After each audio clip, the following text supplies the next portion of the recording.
하겠습니다. 하나님 아버지, 우리에게 복을 주시기를 원하시고 그러기 위해 독생자를 이 땅에 보내주시기까지 지금도 성령 하나님께서 보혜사로 우리 곁에 서셔서 우리를 도우시기까지 인도하시며 사랑하는 그 사랑 인하여 감사하며 찬송과 영광을 우리 아버지 하나님께 올려드립니다.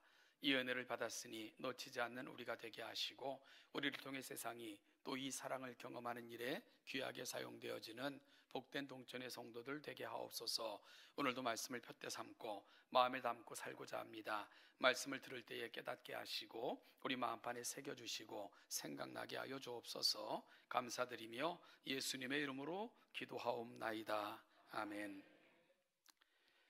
빌레몬서는 에베소서, 빌립보서, 골로새서와 함께 바울이 감옥에서 기록했다 해서 옥중서신으로 분류가 되고요.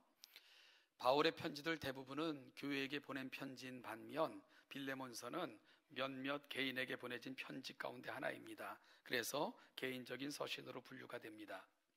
바울은 이 편지를 디모데와 함께 골로새에 살고 있는 빌레몬이라는 믿음의 형제에게 보냈습니다. 그러니까 바울과 디모데는 이 편지를 보낸 발신자가 되고요, 빌레몬은 이 편지를 받은 수신자가 됩니다. 이 편지의 발신자인 바울은 우리가 익히 잘 아는 인물이고요. 그러면 빌레몬은 누구일까요? 오늘 본문을 통해 재구성해 보면 빌레몬은 사도 바울로 인하여 복음을 듣고 주님을 영접하여 그리스도인 된 사람으로 빌레몬을 바울은 이렇게 소개하고 있습니다. 오늘 본문 1장 1, 2절을 같이 한번 읽어볼까요? 시작. 그리스도 예수를 위하여 갇힌 자 된 바울과 및 형제 디모데는 우리의 사랑을 받는 자여 동역자인 빌레몬과 자매 아비아와 우리와 함께 병사된 아키뽀와 내 집에 있는 교회에 편지하노니 라고 빌레몬을 소개합니다. 이 소개를 통해서 볼 것 같으면 빌레몬은 복음을 듣고 주님을 영접한 후 그의 온 가족이 복음을 받아들였고요, 열심히 신앙생활을 한 것으로 보이며, 특별히 2절에 내 집에 있는 교회라는 표현을 보면 빌레몬은 자신의 집을 교회로 제공했던 인물인 것을 알게 됩니다. 초대교회는 대부분 한 가정에서 시작이 되었거든요. 빌레몬도 그런 역할을 했던 인물인 것이지요. 빌레몬이라는 이름 뜻은 사랑이 가득한 사람, 애정 있는 사람이라는 의미를 담고 있습니다. 빌레몬은 정말 이름처럼 살았던 사람입니다. 사도 바울의 다음과 같은 언급은 이를 뒷받침해 주는데요, 5절입니다. 같이 한번 읽어보겠습니다. 시작. 주 예수와 및 모든 성도에 대한 내 사랑과 믿음이 있음을 들음이니 라고 사도 바울은 감옥에 있는 중에서도 빌레몬에 대한 선행의 소식을 끊임없이 들었음을 고백을 합니다. 7절입니다. 같이 한번 읽어보죠. 시작. 형제여, 성도들의 마음이 너로 말미암아 평안함을 얻었으니 내가 너의 사랑으로 많은 기쁨과 위로를 받았노라. 아멘.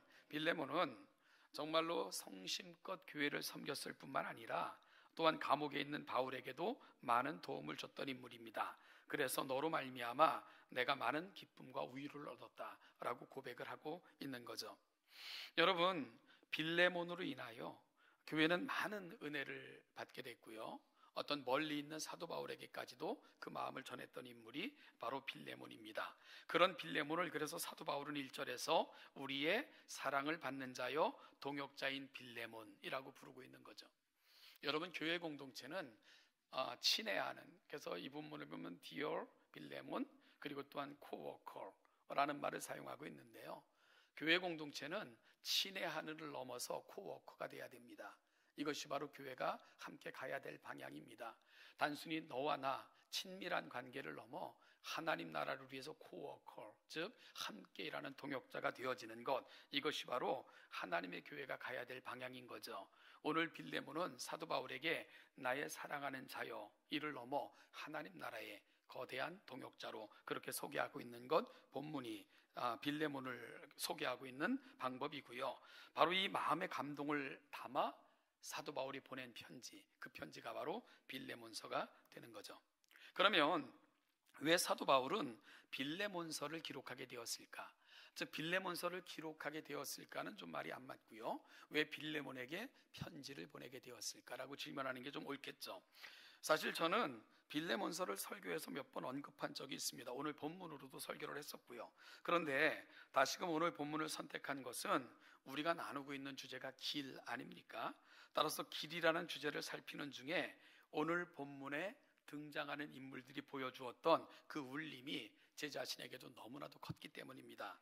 따라서 저는 빌레몬서에 등장하는 세 사람을 통해 전해지는 그 아름다운 울림을 다시 한번 확인하면서 우리 동천교회가 이 울림이 있는 교회, 이러한 울림을 함께 만들어가는 교회가 되고자 소망하며 오늘 다시금 빌레몬서를 여러분과 함께 나누고자 합니다. 먼저 앞선 질문이 뭐였죠? 왜 사도 바울은 빌레몬에게 편지를 보내게 되었을까라는 질문인데요. 이 질문에 답을 하자면 먼저 오네시모라는 인물을 살펴봐야 됩니다. 빌레몬서를 보면 주된 내용이 빌레몬으로부터 도망친 노예 오네시모에 관한 것임을 알 수 있기 때문입니다.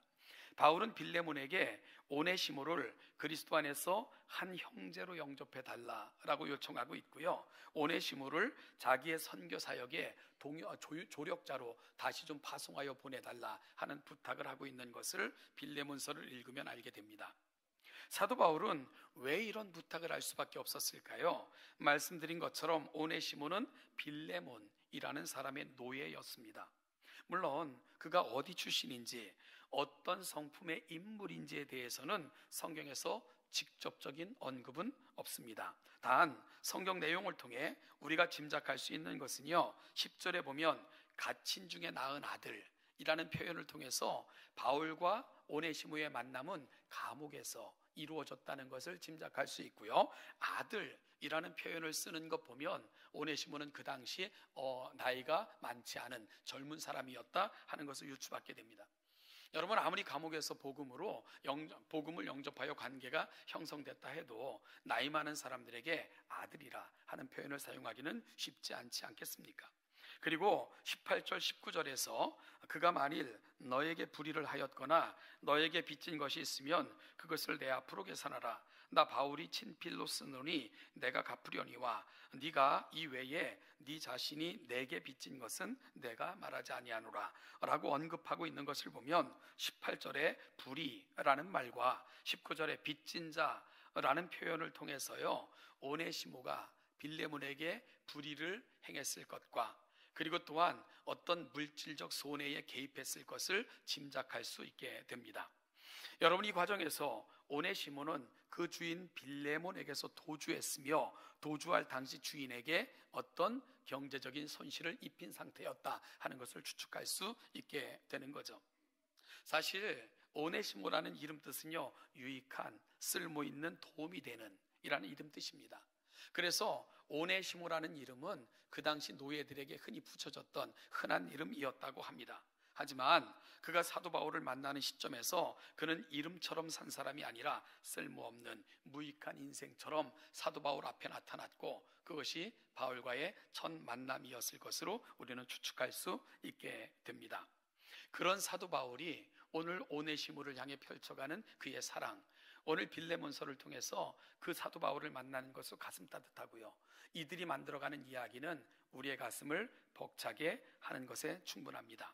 사도 바울은 심지어 오네시모를 위해서 부탁할 뿐만 아니라 그의 물질적 손해까지도 내가 감수하겠다라는 고백을 오늘 본문을 통해서 보여주고 있기 때문입니다. 한 영혼을 향한 배려와 사랑, 그것이 사도 바울이 보여줬던 모습이죠. 한 영혼을 살리기 위해 모든 것을 헌신하는 사도 바울. 그래서 일찍이 바울 연구가였던 핸드릭슨이라는 사람이 있는데요, 그의 주석 시리즈가 오래전에 한국에 소개되기도 했는데 그가 사도 바울을 그 주석 시리즈에서 이렇게 소개를 합니다. 사도 바울은 하늘의 별과 같이 빛나는 영혼이다. 왜냐하면 그의 가슴에는 영혼에 대한 사랑이 마치 빛나는 별처럼 반짝이고 있기 때문이다 라고 사도 바울을 평가했습니다. 이런 핸드릭슨의 평가가 결코 과장이 아님을 빌레몬서를 통해 우리는 확인할 수 있게 됩니다. 한 영혼을 위해 노령의 나이임에도 불구하고요, 기꺼이 편지를 쓰고 있는 사도 바울, 그 모습을 보이고 있고요, 또한 물질적 손해까지도 감내하는 귀한 모습 사도 바울은 보여주고 있습니다. 사도 바울의 이런 수고가 당시 사회에서 더 귀한 것은요, 당시 로마와 주변 세계의 노예들의 삶, 이건 비참하기 이를 데 없는 삶이었습니다. 그들은 살아있는 도구, 즉 영혼 없는 두 발 가진 짐승으로 취급될 정도로 그들의 삶은 비참했습니다. 노예들은 당시 사람이 아니에요. 그저 주인의 소유물이고 주인의 재산이고 그리고 주인의 일을 하는 도구들에 불과했던 것, 당시 노예들의 삶의 모습이었습니다. 여러분, 그런데 이 노예가 주인으로부터 그것도 물질적 손해를 입히고 불법한 방법으로 도망을 쳤다? 이 노예는 더 이상 생명이 보존되기 힘든 그런 상황에 이를 수밖에 없는 거죠.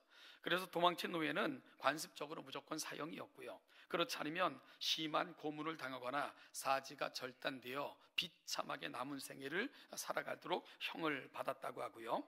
다행히 운이 좋으면 이마의 라틴어 푸지티부스라는 말이 도망자라는 라틴어인데요. 그 이마에 F, 그러니까 너는 도망자야 라는 걸 새겨서 그 남은 인생을 도망자라는 그 인식을 단 채 그렇게 살 수밖에 없었다고 합니다. 이것이 당시 노예들의 삶의 모습을 단적으로 보여주고 있는 거죠. 여러분이 이 세상과 같은 여러 가지 가능성을 가지고 살펴볼 때 사도 바울을 만날 당시 오네시모가 빌레몬에게서 불법적으로, 그것도 또한 물질적 손해까지 입히면서 도망쳤다라고 생각한다면 그의 상황이 얼마나 절망적이었을까 하는 것을 알게 되는 것입니다. 이런 오네시모에게 어떤 일이 생긴 겁니까? 여러분, 빌레몬서 외에도 오네시모에 대한 짧은 언급이 골로새서 4장 9절에 나와 있는데요, 이렇게 소개하고 있죠. 신실하고 사랑을 받는 형제 오네시모를 함께 보내노니 그는 너희에게서 온 사람이라 그들이 여기 일을 다 너희에게 알려주리라. 사도 바울은 감옥에서 골로새 교인들에게 자신의 사정을 알릴 뿐만 아니라 그 골로새 교회에게 감사의 마음을 전하기 위해서 한 특별한 사신을 보내게 됩니다. 그의 이름이 두기고인데요, 이 두기고를 보내면서 사도 바울은 특별한 한 사람을 동행시킵니다. 그 사람이 누구입니까? 오네시모입니다. 그러면서 이 오네시모를 어떻게 소개한다고요? 신실하고 사랑을 받는 형제라고 소개하고 있고요. 그리고 이와 같은 말을 덧붙입니다. 그는 너희에게서 온 사람이라. 그래서 우리는 빌레몬이 골로새 지역에 있는 교회를 세우는데 바로 함께했던 인물인 것을 알게 되고요. 그러기에 바로 그 빌레몬의 종이었던 오네시모는 출신이 골로새 사람이었구나 하는 것을 알게 되는 거죠. 여러분, 이런 오네시모를 사도 바울은 지금 그의 출신지인 골로새 교회로 돌려보내고 있는 것입니다. 그러면서 나의 사정을 알리기도 하고 그를 통해서 성도들이 위로를 받게 하기 위한 목적으로 두기고와 오네시모를 함께 보내고 있는 사도 바울을 우리는 발견하게 됩니다.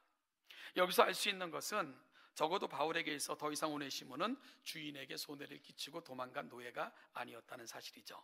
교회에 신실하고 사랑받는 형제였으며, 특별히 빌레몬서 10절에서 사도 바울은 갇힌 중에 낳은 아들이라고 오네시모를 소개하고 있고요. 12절에서는 그는 내 신복이라, 내 마음에 담겨진 것을 함께 나눌 수 있는, 내 마음 가장 깊은 것을 나눌 수 있는 동료로 그렇게 오네시모를 소개하고 있는 것을 보게 됩니다.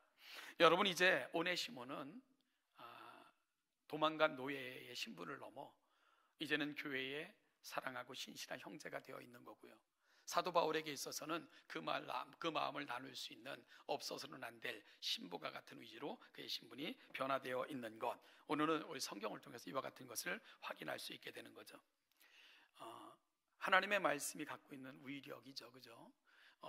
일찍이 이 히브리서 기자는 성경을 이렇게 표현합니다. 성경은 좌우의 날선 검보다도 더 열리하다.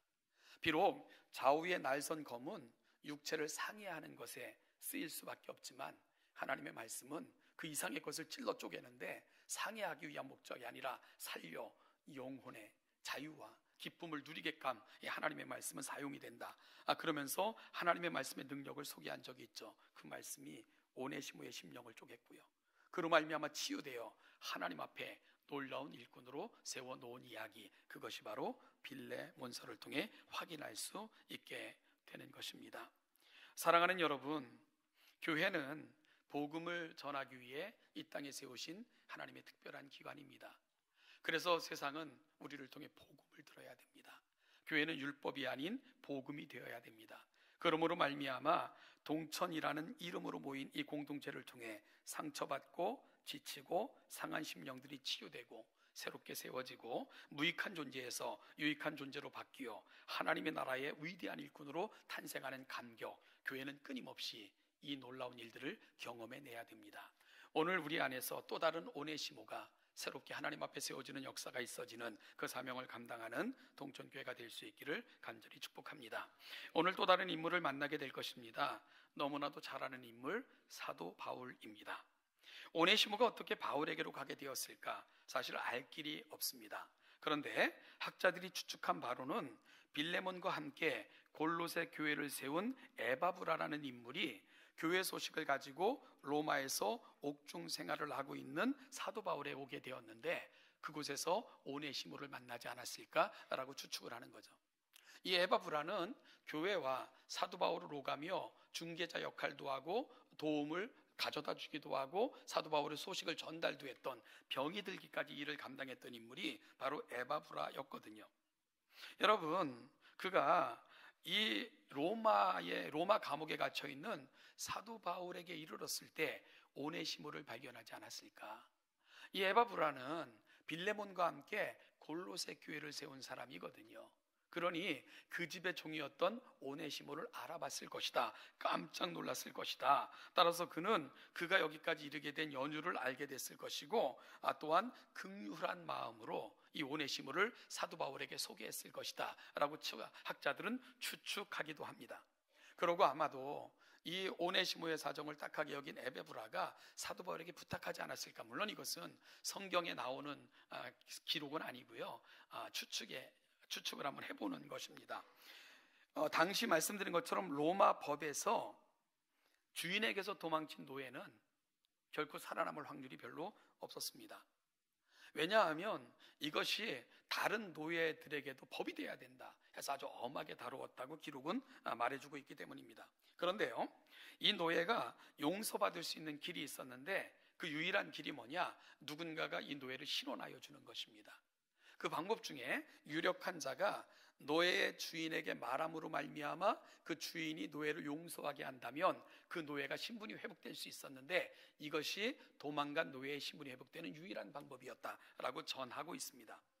그래서 앞선 추측이 좀 신빙성이 있는 것은 오네시모의 형편을 어느 정도 알고 있었던 골로새 출신의 에바브라가 처량한 도망자 신세의 오네시모를 발견하고는 그리스도의 사랑으로 그를 살리기 위해 바울에게로 데려갔고, 바울을 통해 복음을 접한 오네시모는 변화되어 신실한 바울의 조력자가 되어 있었고요. 이 사실을 확인하게 되었을 때 바울은 오네시모를 회복시키기 위해 그 주인 빌레몬에게 특별한 부탁을 하게 됐다.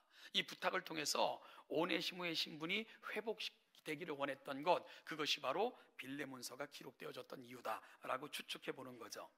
많은 추측이 가능한 그런 상정인 것 같습니다. 그리고 오네시모도 회심한 후 바울의 권유를 따라 죽음을 무릅쓰고 주인에게로 돌아갈 결심을 하게 되는 거죠. 여러분, 그래서 오네시모는 바울이 써준 서신 하나를 들고 도망쳐 나온 주인에게로 돌아가게 된 것입니다. 쉽지 않은 발걸음이죠. 주인에게 돌아가서 만약에 주인이 그를 받아들이지 않는다면 그는 그곳에서 죽거나 가장 비참하게 남은 인생을 살 수밖에 없는 것, 아마 그것이 오네시모가 경험할지도 모를 일이었는데, 그럼에도 불구하고 오네시모는 바울의 편지를 들고는 빌레몬에게 들어가게 된 것입니다. 여러분, 저는 이 과정에서 바울이 보여줬던 모습을 좀 여러분에게 소개하고 싶은 거죠. 오늘 본문을 통해 우리가 발견하게 되는 것은 바울이 이 오네시모 한 사람을 살리기 위해, 오네시모에게 온전한 삶을 돌려주기 위해 그가 빌레몬에게 어떤 부탁을 하고 있는가, 그 내용을 확인하는 것은 매우 큰 감동을 저와 여러분들에게 전달을 합니다. 사실 빌레몬은요, 목숨을 걸고 복음을 전한 사도 바울과 일행으로 인하여 복음을 듣게 되었고 예수 그리스도를 주로 영접했을 뿐만 아니라 그러므로 교회의 큰 인물이 되었던 사람이 빌레몬입니다. 빌레몬뿐만이 아니라 그의 온 집안이 그러했습니다.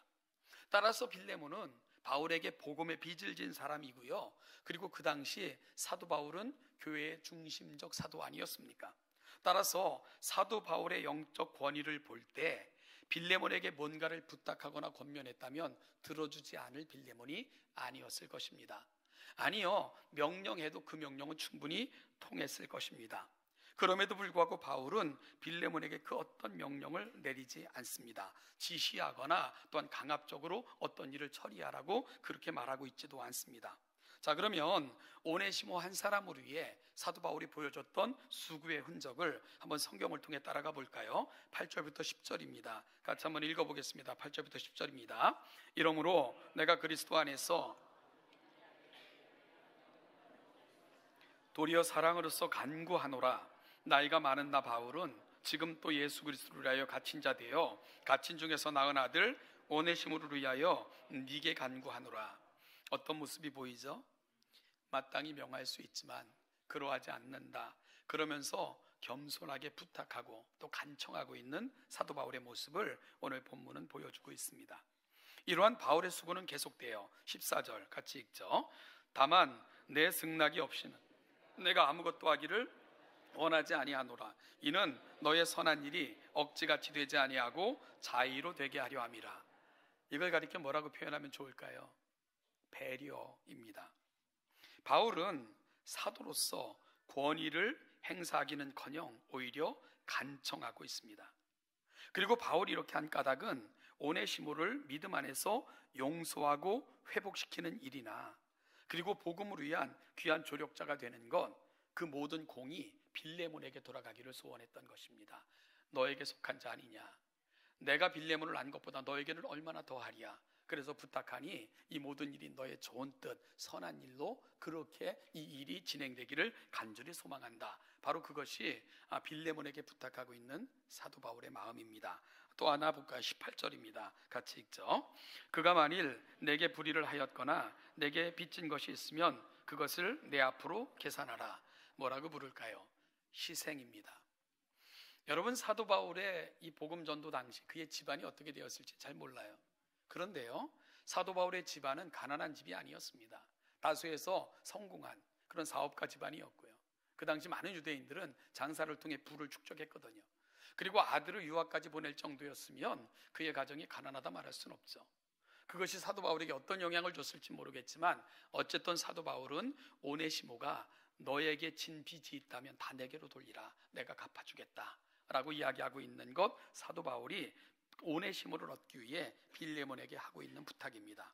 자, 여러분, 이 모든 것을 종합해 보니까 뭐가 보입니까? 그는 겸손하게 명령할 수 있지만 부탁하고 있고요. 그리고 또한 그는 낮아짐으로 배려와 또한 이 모든 것들이 빌레몬의 이야기가 되게끔 그는 그렇게 배려하고 있습니다. 그런가 하면은 물질적인 것까지 내가 희생하겠다라고 결심하고 있습니다. 뭐가 보이죠?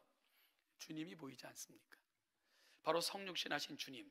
우리는 성육신의 정신을 뭐라고 정의하죠? 낮아짐과 섬김과 희생. 우리는 오늘 사도 바울을 통해서 그 주님을 다시 만나고 있는 것 같은 감동을 받게 됩니다. 그는 낮아져 있고요, 섬김의 모범을 보이고 있고 또한 한 영혼을 위해 기꺼이 희생하고 있는 사도 바울을 만나게 됩니다.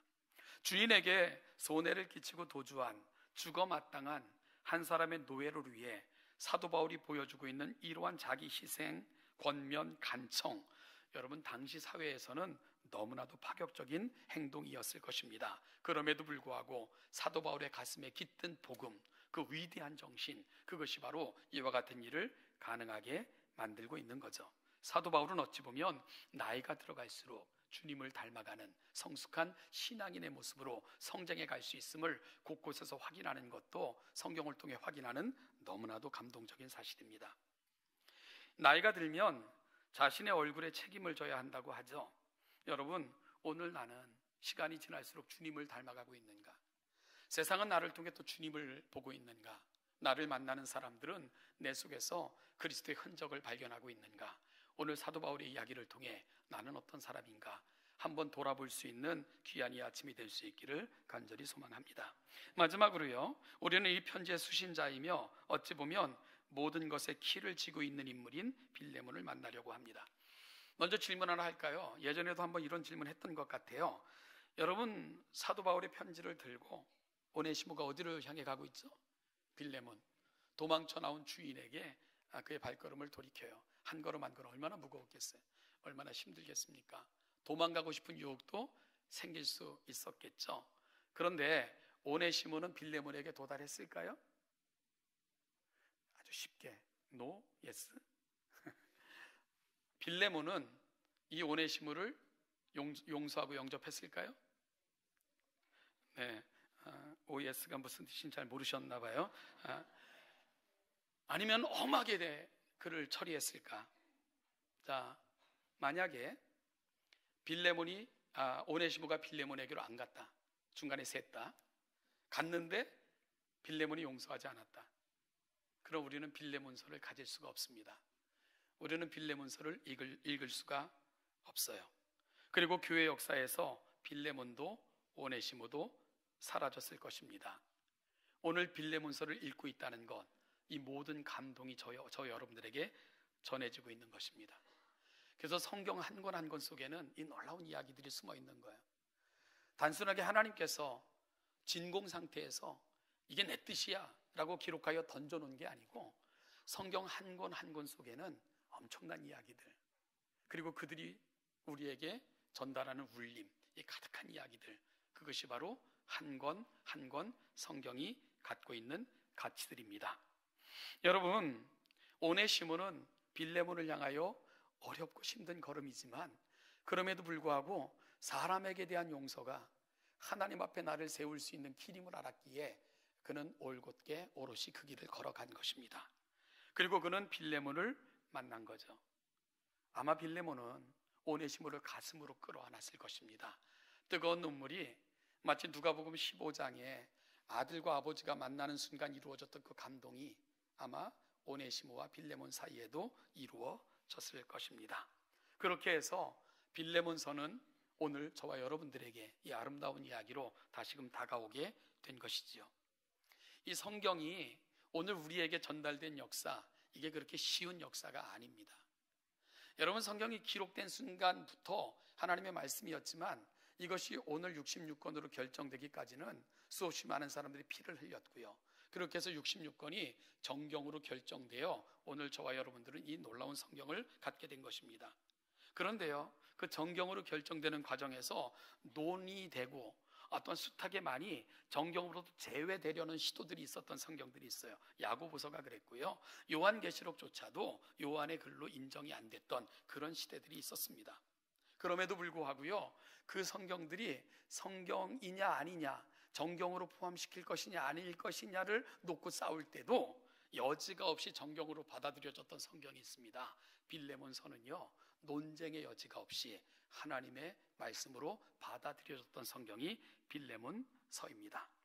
이런 사건들이 있은 후 약 50년 후에 에베소 교회의 감독으로 신실하게 사역했던 인물이 소개되고 있어요. 교회사는 이 인물을 기록하여 전해지고 있는데 그 인물이 누구냐? 오네시모입니다. 에베소 교회는 소아시아 7교회 중에서도 가장 대표적인 교회였고요, 바울의 복음전도와 초창기 복음전도회에서 굉장한 사역을 감당했던 교회입니다.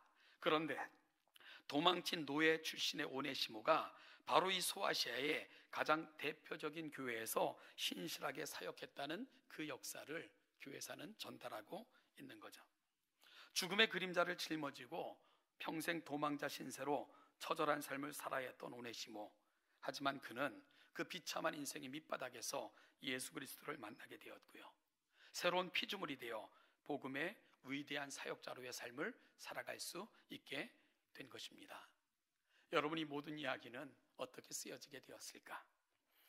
인생을 표현할 때 참 많이 사용되는 말이 길이라는 단어 같아요, 그죠? 삶 자체를 인생길이라고 표현하기도 하고요, 사람으로서의 도리를 지키며 사는 것을 사람답게 사는 길이라고 말하기도 하고요, 방향을 잡지 못하고 사는 인생을 가리켜 길을 잃었다라고 표현하기도 합니다. 정직하고 진실된 삶을 살라고 할 때는 길이 아닌 곳은 가지 마라고 권면하기도 합니다. 어떤 사람은 여행을 가리켜 길 위에서 만난 세상이라고 표현하기도 했습니다. 길 위에서 만난 세상, 어찌 보면 인생은 또 다른 여행은 또 다른 인생길과 같다라고 이 여행가는 표현하고 싶은 것이 아닌가라는 생각이 들었습니다. 존 버녀는 신앙인의 삶을 철로 역정이라고 순례길로 표현하기도 했습니다. 여러분, 이 길에서 우리는 많은 사람들을 만납니다. 그리고 우리 인생길에서 만난 많은 사람들은 이런저런 모양으로 서로에게 영향을 주고 받곤 하지요. 우리 동천교회도 지금 어찌 보면 이 철로 역정, 그 역사를 써내려가고 있는 도중일 것입니다.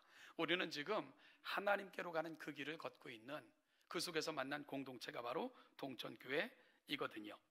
여러분, 그럴 때 오늘 우리가 써내려가는 이야기는 어떤 이야기일까?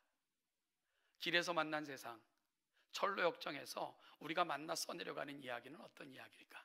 우리의 이야기 속에는 어떤 사람들이 포함되어 있을까? 저는 우리 동천교회가 써내려가는, 우리가 걷고 있는 길에서 또 다른 오네시모가 하나님 앞에 세워지는 역사가 있기를 주님의 이름으로 축복합니다. 우리 중에 이 수고를 위해 또다시 사도 바울처럼 하나님 앞에 세워지기를 갈망하는 가슴 따뜻한 사람들이 이 자리에 앉아 계신 여러분들이 되기를 소원합니다.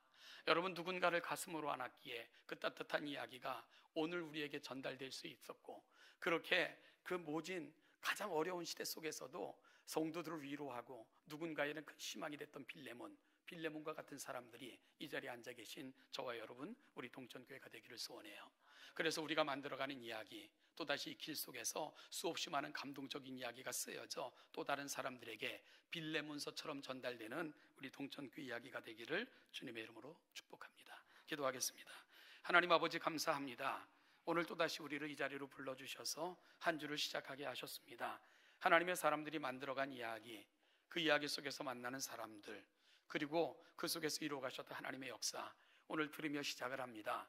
하나님 아버지, 내가 걷는 걸음이 사도 바울의 발걸음처럼 되기를, 빌레몬의 가슴이기를, 그렇게 오네시모가 태어나 또다시 하나님의 거룩한 나라에 우리의 친애하는, 그리고 동역자가 되는 위로가 있기를, 이 놀라운 역사가 이곳에서 우리 동천교회를 통해 이 따뜻한 가슴 벅찬 우리의 이야기를 통해 쓰여지기를 갈망하오니, 하나님 우리를 그렇게 사용하여 주시고 그렇게 사용되기를 갈망하는 소망을 하나님 앞에 올려드리며 결심하고 우리에게 맡겨진 삶의 자리로 출발하는 동천의 귀한 성도들 되게 하여 주옵소서. 이들이 한 주를 살 것입니다. 하나님, 이들이 또다시 맡겨주신 그 길에 서게 될 것입니다. 이들을 통해서 수없이 많은 오네시모가 이들의 길에서 태어나는 그 놀라운 역사가 있게 이들을 사용하여 주옵소서. 감사드리며 예수님의 이름으로 기도하옵나이다. 아멘.